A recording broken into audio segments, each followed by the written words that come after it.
Baik, kita mulai. Assalamualaikum warahmatullahi wabarakatuh. Waalaikumsalam warahmatullahi wabarakatuh. Baik, bagaimana kabarnya hari ini anak-anak sekalian? Alhamdulillah, luar biasa, senyum ceria, Allahu Akbar, yes. Oke, thank you. Alhamdulillah ya, hari ini kita bisa bertemu kembali di mana kita akan belajar tentang sesuatu dari enggak. Jadi jangan hiraukan penampakannya. Ya, anak-anak. Jadi kita belajar tentang coding di mana hari ini sebagaimana tadi kita terfokus pada berpikir komputasional. Berpikir komputasional itu bagaimana kita menyelesaikan masalah dengan secara sistematis dan efisien serta logis. Jadi ada konsepnya, tidak membutuhkan waktu terlalu lama dan juga mudah untuk dicerna. Itu. Nah, baik. Sekarang kita coba berpikir tentang apa yang kita lakukan hari ini. Hal apa yang kita lakukan pertama kali hari ini? Baru berwudu. Ya, ini sudah bagaimana kita berpikir secara konsep terurut. Yang pertama kita lakukan berwudu. Terus setelah itu terus kalau tapi enggak ya. Kita misalnya berwudu. Apakah dalam wudu itu hanya sekedar melakukan sesuatu atau masih ada langkah-langkahnya? Nah, ini yang akan kita pelajari. Bagaimana kita melakukan suatu aktivitas atau menyelesaikan suatu masalah, tapi kita tahu langkah-langkahnya harus gimana dulu. Oke, sebelum ke sana, mari kita berdoa terlebih dahulu. Silakan dibaca bersama. Ada yang biasa memimpin? Ada? Oke, yang biasa memimpin doa.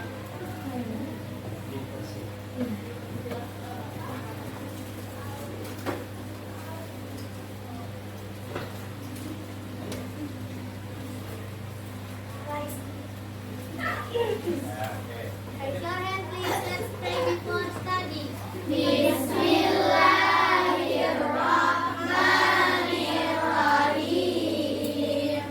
Raditu billahi rabban wa bil islami dinan wa bi Muhammadin nabiyyan wa rasulah.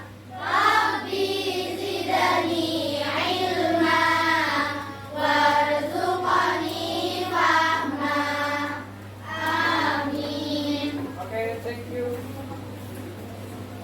Baik, jadi tadi sudah kita sempat bahas ini anak-anak bahwa ini yang kita lakukan di pagi hari tadi. Yang pertama kita mungkin bangun, berwudu, lalu sholat. Setelah selesai sholat merapikan tempat tidur. Yang nyuci kayaknya bukan. Iya. Yang nyuci bukan. Makanya kadang-kadang kita kan harus tahu juga gimana konsep-konsepnya, gimana langkah-langkahnya dulu. Merapikan tempat tidur pun kita harus punya langkah-langkahnya agar kegiatan yang kita lakukan tidak menjadi percuma. Contohnya begini misalnya, anak-anak merapikan tempat tidur dan kamarnya anak-anak sendiri. Disapu dulu lantainya, baru tempat tidurnya dibersihkan. Gimana? Makanya dibersihkan dulu tempat tidurnya. Kalau lantainya dulu nanti kotor lagi. Nah, itu perlu yang namanya berpikir secara kearah atau berpikir secara komputasional.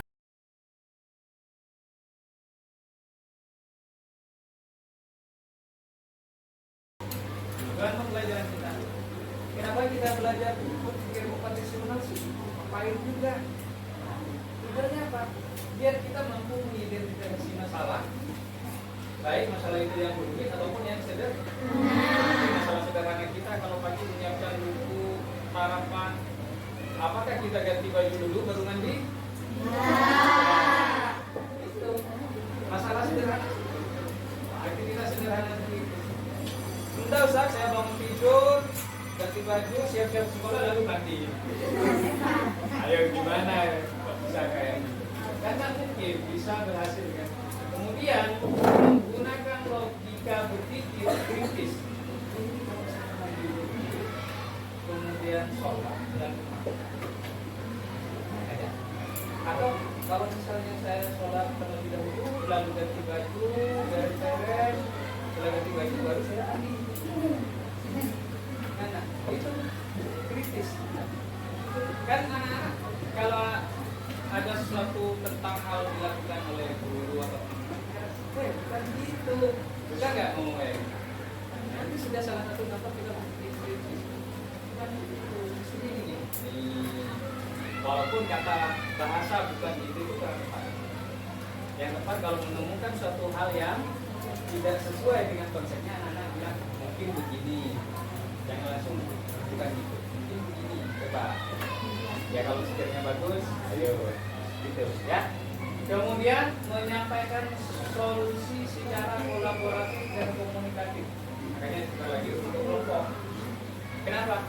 Ini gimana sih secara penyelesaiannya? Dirembuk dengan teman-teman. Kemudian menunjukkan sikap tanggung jawab. Nah ini yang perlu ditanamkan pada kita, termasuk masalah sampah sekolah ini menjadi masalah yang sangat riskan sekali dan sampai sekarang saya berpikir belum terselesaikan dengan sepenuhnya. Tanggung jawab terhadap lingkungan tanaman bukan dirawat, daunnya tanaman bukan dirawat, jadi tanaman bukan dirawat, justru potnya dicari. Ini yang harus kita miliki. Kemudian setelah itu mandiri dan kreatif dalam menghadapi persoalan. Masalah apapun kita hadapi dengan mandiri. Penyelesaiannya kita kreatif, kita tahu, oh ini gampang. Nanti kalau saya ada polisi di sana, saya ada punya SIM, itu bukan solusi yang baik ya. Mestinya kalau di sana ada polisi, saya tenang. Surat-surat kendaraan aman, surat izin mengemudi aman. Nah itu yang benar, bukan pas ada polisi merazia, saya lewat kiri dah, aman gitu. Itu sama, kreatif juga.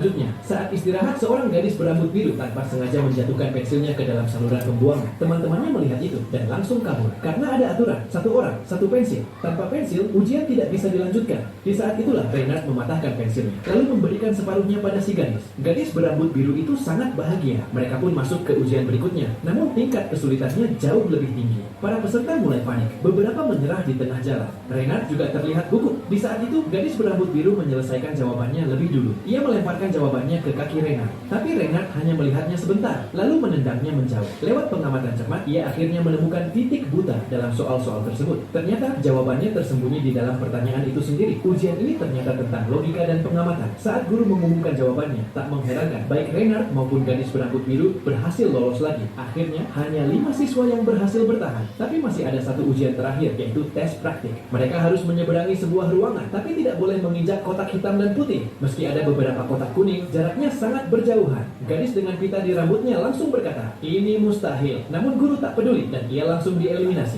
Giliran anak laki-laki berbaju kotak-kotak. Dalam sekali lompatan, ia bisa melompat sejauh 20 meter, bahkan bisa bergelantungan di dinding. Ia pun menyeberangi ruangan dengan mudah. Gadis bertopi hijau melemparkan tali, mengaitkannya ke gagang pintu di seberang. Ia berjalan di atas tali untuk menyeberangi ruangan. Ketika giliran anak laki-laki bertubuh kurus, ia ternyata sangat kuat. Ia bertumpu dengan lutut dan sikunya, memanfaatkan celah dari soal dan berangkat pelan-pelan menyeberang. Akhirnya tibalah giliran Reynard. Ia hanya menggerakkan tangannya, mengamati ruangan, lalu menghitung sesuatu. Setelah itu, ia berjalan penuh percaya diri dan secara ajaib berhasil melewati ujian. Para peserta lain terdiam. Reynard menjelaskan soalnya adalah dilarang menginjak kotak. Tapi lantai ini bukan berbentuk kotak, melainkan persegi panjang. Begitulah caranya mereka berhasil lulus ujian masuk sekolah jenius. Oke, anak-anak, ada beberapa hikmah dari apa yang kita lihat ini. Pertama, coba apa? Tidak boleh mencontek. Tidak boleh mencontek. Berbagi, bagus. Terus percaya dengan diri sendiri. Kemudian yang paling akhir tadi, berpikir kritis. Bagaimana cara kritis dan kreatif? Gimana cara mengatasi masalah? Satu langsung, karena dia tidak punya pemikiran yang berkembang. Ada ini, kamu harus sampai ke titik itu dengan tidak boleh menginjak kotak hitam dan putih. Lihat yang kuning jauh di sana, langsung bilang, ya tidak mungkin lah, tidak mau berkembang, tidak mungkin, gimana caranya? Kalau pada bisa itu terlalu jauh, tidak mampu mengatasi masalah, akhirnya tereliminasi. Kemudian yang kedua, karena punya kemampuan lompat jauh, nah, akhirnya dia gunakan kemampuan itu untuk menyelesaikan masalah ini. Lompatnya jauh, lompat lagi lompat. Yang kedua, anak gadis itu tadi, nah, dia punya keterampilan bermain, apa itu istilahnya? Keseimbangan. Nah, dia bisa menyeimbangkan diri di seutas tali dari sana ke sini pakai gini. Oke, sudah, tidak lewat. Kemudian yang ketiga, berpikir jangan injak kotak. Katanya jangan injak. Berarti kalau sudah pakai lutut dan tangan, tidak ada masalah. Jadi berantak aja dengan catatan kaki juga menyentuh lantai. Yang paling tinggi yang mana? Diamati dulu. Jangan injak kotak. Sebentar kita bukan kotak. Itu anak. Ini cara kita menyelesaikan masalah. Jadi kita diajak berpikir komposisional. Dan tidaknya. Baik, sekarang seperti yang kita arahkan, silakan gabung setiap 6 anak. Ya, yang 5 yang nanti aja. Ya, silakan. Ya, baik. Boleh dengan mejanya dirapikan begini, lalu duduk di sampingnya. Ya, ya silakan. Gabung.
belajar tentu kanan atau pancing kanan atau pancing kiri.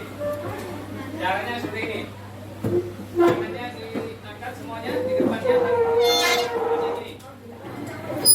Ya, kalau Ustaz bilang tepuk kiri, tangan kiri yang ditepuk. Ya, kalau Ustaz bilang tepuk kanan berarti tangan kanan yang ditepuk. Ini Ya. Ya baik, coba sekarang siap. 1, 2, 3. Tepuk kiri. Kiri.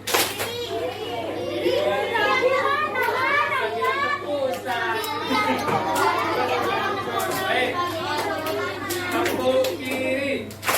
Tepuk kanan. Tepuk kiri. Kanan. Nah, bagus. Sekarang tepuk teman sebelah. Kalau Ustaz bilang tepuk kiri, tepuk teman yang ada di sebelah kiri kalian. Ya, tepuk tangannya kanannya. Kan gini. Ya, kan namanya gini. Kalau ada yang kena tepuk berarti itu tereliminasi atau mengerjakan sesuatu di depan. Makanya harus kita menggin. Iya. Yang gini loh, tangannya gini. Jadi taruh di depan badannya, tangannya. Dari kayak gini. Ya. Coba keras sini satu. Ini satu.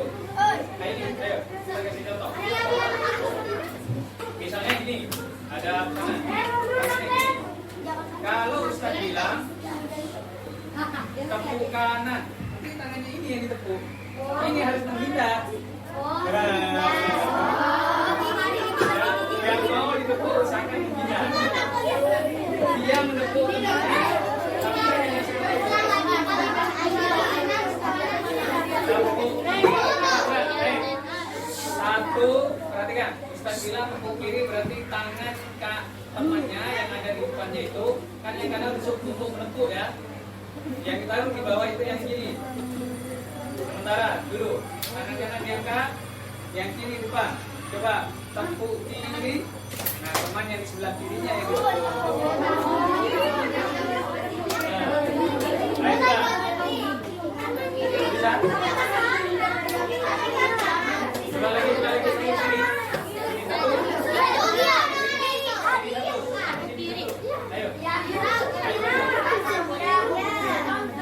Nah, contohnya gini, coba lihat. 1, 2, 3. Misalnya Ustaz bilang, kan tangannya gini semua ya. Ustaz bilang, lihat, tepuk kiri, tepuk tangan dia. Bukan yang gini. Sama ini gunakan untuk menepuk ke sana.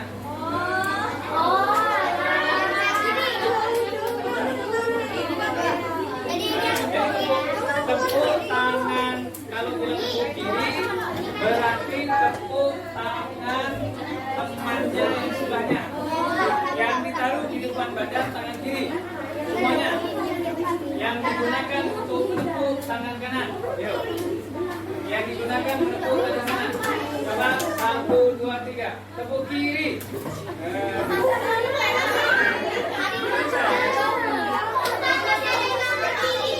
Ya, coba satu kali lagi. 1. Tangan kiri.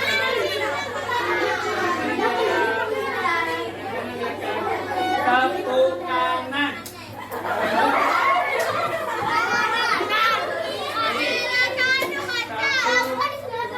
3, tepuk kanan.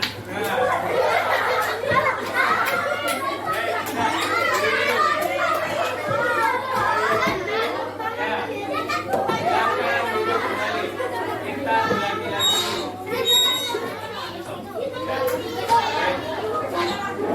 Bingung nggak?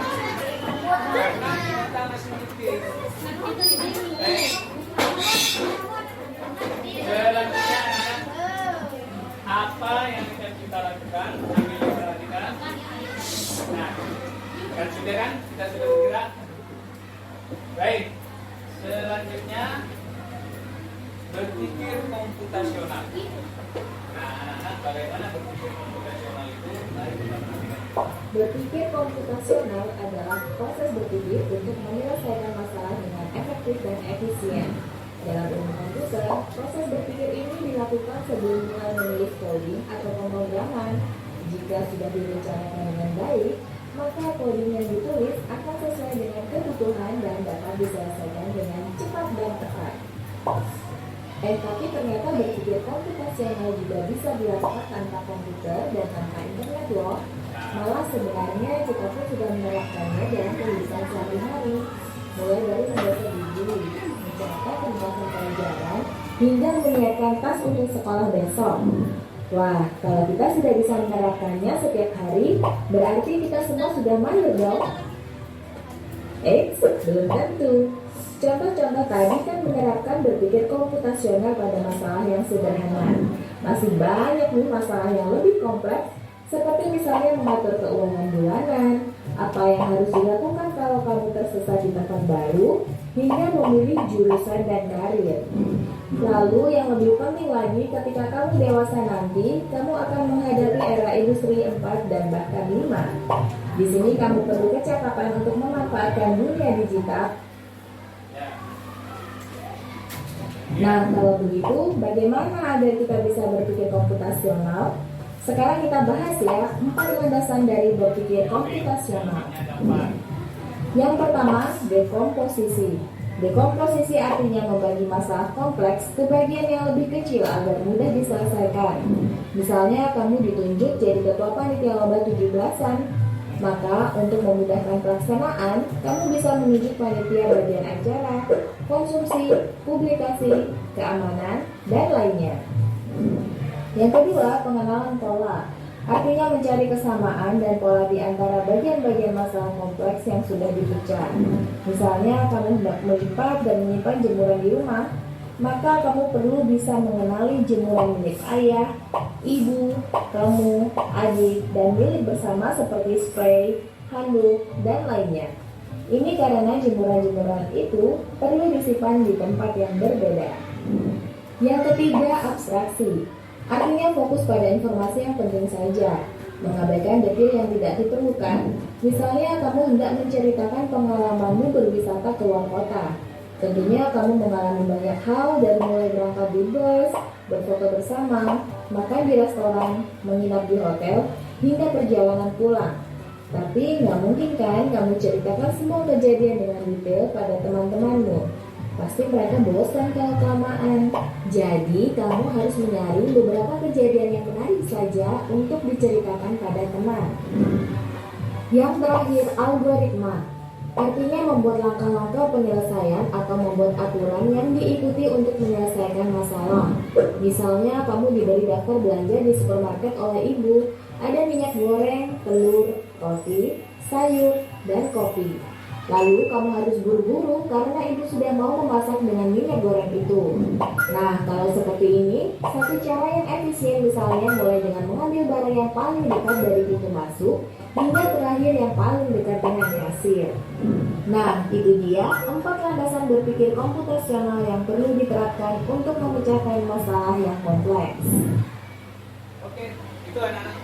Ada berapa elemen tadi? 1, Dekomposisi, pengenalan pola, 3, abstraksi, algoritma. Algoritma ini adalah langkah-langkah dekomposisi. Dipilah dulu dari yang paling rumit ke yang termudah. Kemudian yang kedua, Pengenalan pola, pengenalan polanya. Polanya biasanya ini kalau seperti ini, biasanya begini. Sudah mulai dikenali, memahami konsepnya. Kalau berbentuk ini, berbentuk bulat, terus lubang di tengah-tengahnya, oh benar. Kayak gitu. Ya, kemudian abstraksi, abstraksi. Nah itu dikenali juga. Dipikir lagi. Mana ya? Bentukan-bentukannya. Lalu ke bentukannya yang disebut dengan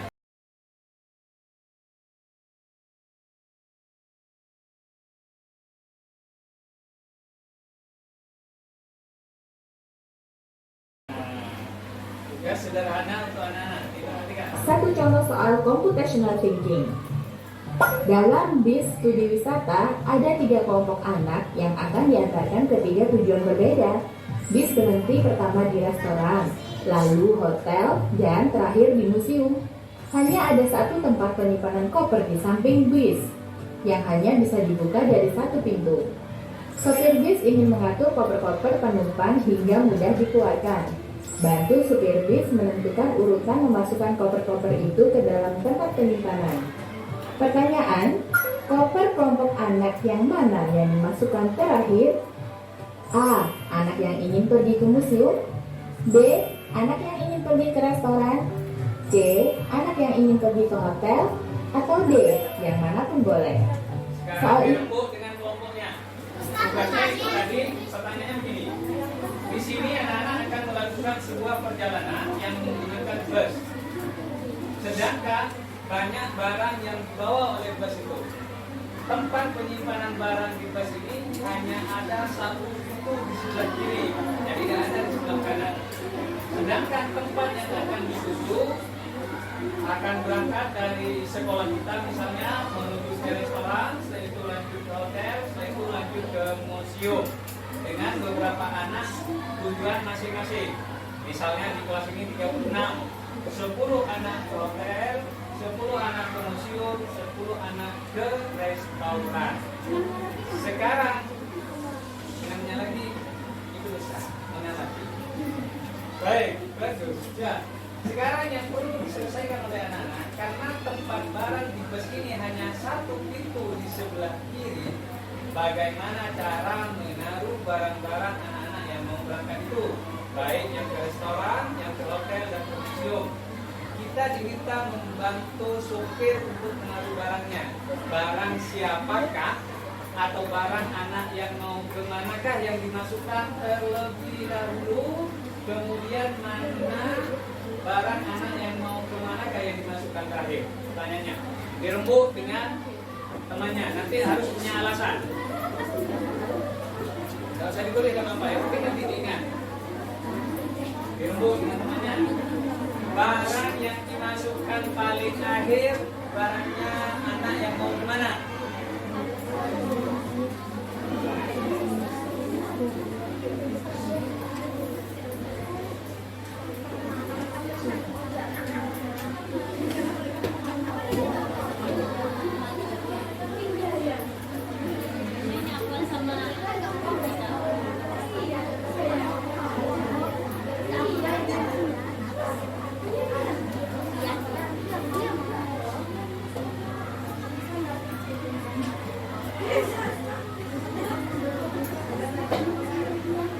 Sudah ditemukan? Yang sudah dipersiapkan dengan alasannya kenapa? Oke.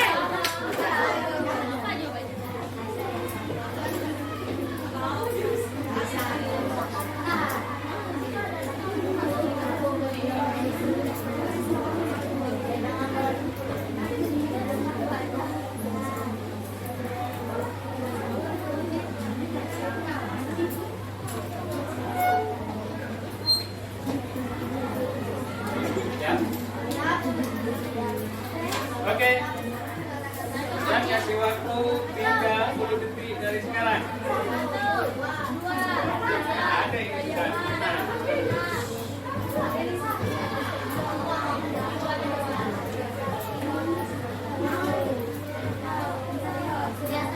Oke, baik.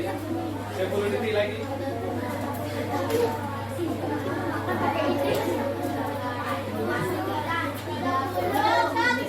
Oke, siap. Coba yang pertama yang sudah. 1, 2, 3, 4, 5, 6. Baik. Berarti yang pertama, yang kedua, yang ketiga, keempat, ketiga.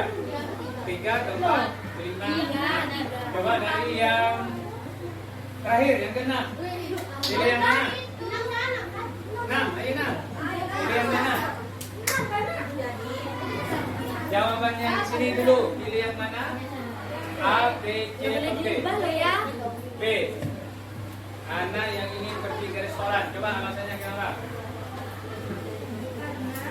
Hah? Ya. Tujuan pertama. Lebih mudah dikeluarkan. Yang kelima.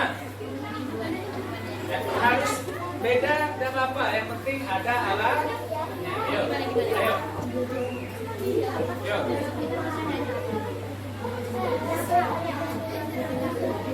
Oke juga, terus.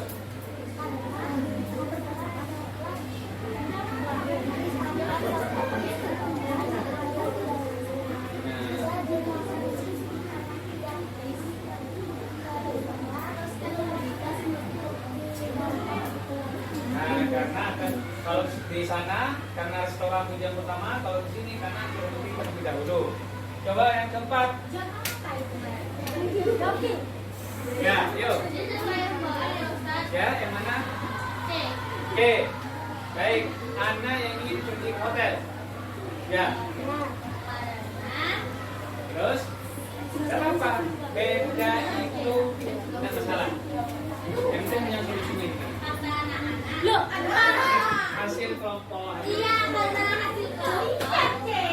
Ngapain ke restoran sama ke museum bawa koper? Oh, ngapain ke restoran museum bawa koper? Kan biar lebih mewah. Ya, sip. Baik, berarti sudah berani berbeda. Yang ketiga. Ayo. Nah, ini belajar. Yuk. Pilih yang mana? B. Kenapa yang B? Karena restoran adalah ini. Baik. Yang kedua. Yang kedua, ayo. C. C juga sama dengan kelompok keempat. Ayo, alasannya apa?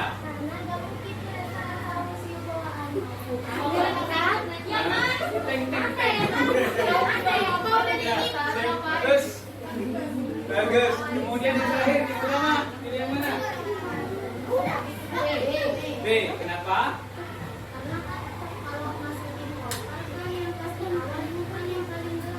Nah, kalau masukin koper yang masukkan di awal pasti yang paling belakang namanya.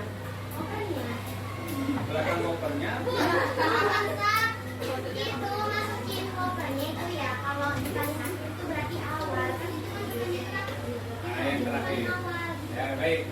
Koper kelompok anak yang mana yang dimasukkan terakhir? Berarti anak yang ingin pergi ke restoran. Nah, bagus. Sekarang coba kita lihat lagi pertanyaannya. Kita tepuk tangan untuk kita sendiri.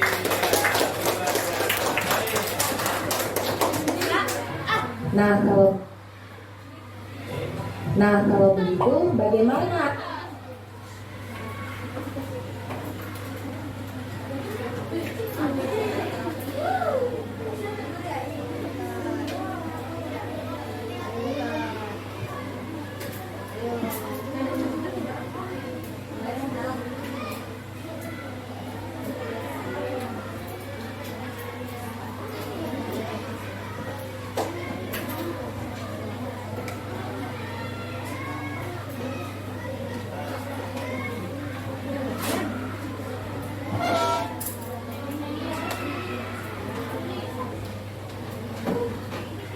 Baik. Pertanyaannya tadi itu kan begini anak-anak. Kita diminta membantu supir bus untuk memasukkan koper. Dengan anak-anak tujuannya kan beda-beda. Ada yang tujuannya ke restoran, ada yang tujuannya ke hotel, ada yang tujuannya ke museum. Berarti memang tujuannya beda-beda. Kalau yang bagus juga yang kelompok 4 dan kelompok 2, ngapain bawa koper ke restoran? Itu kalau memang tujuannya ketiga tempat tersebut. Tapi tujuannya beda-beda tadi. Ya, semuanya benar sesuai dengan penyelesaiannya. Baik, yang terakhir tugas kita. Perhatikan. Kita belajar menjadi detektif. Nah, menjadi spion. Tahu spion? Jadi mata-mata, jadi agen. Anak-anak, Android ingin menjadi agen rahasia robot. Ia mendapat misi penting mengirim dan membaca pesan rahasia dari markas. Ini pesannya. Tapi ini tidak ada sebenarnya, anak-anak. Hanya kalian untuk mengamati di awal. Kemudian, namun semua pesan dikirim dalam kode khusus untuk membacanya. Android harus tahu cara mengubah huruf menjadi simbol tertentu dan sebaliknya. Siapa kamu membantu Android? Apa yang harus dilakukan? Ya, itu dia. Dikerjakan. mana itu? Ya, mana itu? Kelas itu diganti kelompok ya. Nama kelompoknya, kemudian kelas diganti kelompok. Ya, ini boleh nama kelompoknya tetap 1 atau 4.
digabung dari 6 anak ini menjadi satu sebuah nama anonim. Ya, anonim ya. Anonim.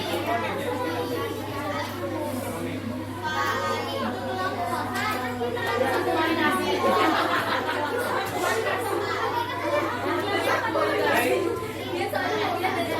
kita mulai dari sekarang dengan waktu bisa nggak 2 menit 1 soal. 1 menit 1 soal. 1 menit 1 soal.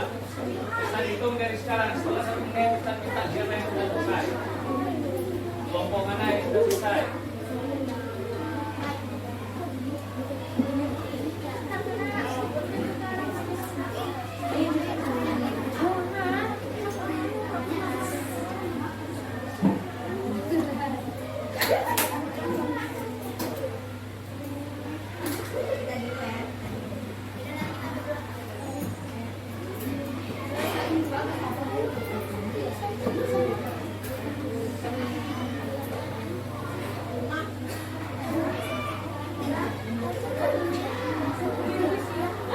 Baik, ada yang sudah selesai? Satu, nomor 1. Ya, coba. Ya. 1. Mana? Yang nomor 1. Coba dibaca. Rumah. Ya. Coba yang berikutnya nomor berapa? Nomor 2 sudah. Apa bacanya? Hah? Sekolah. Ya, baik. Berarti ada yang keliru. Yang berikutnya, kelompok yang berikutnya ada yang sudah. Berapa lagi? 3. Bagis. Nomor 3. Galaksi. Ada lagi?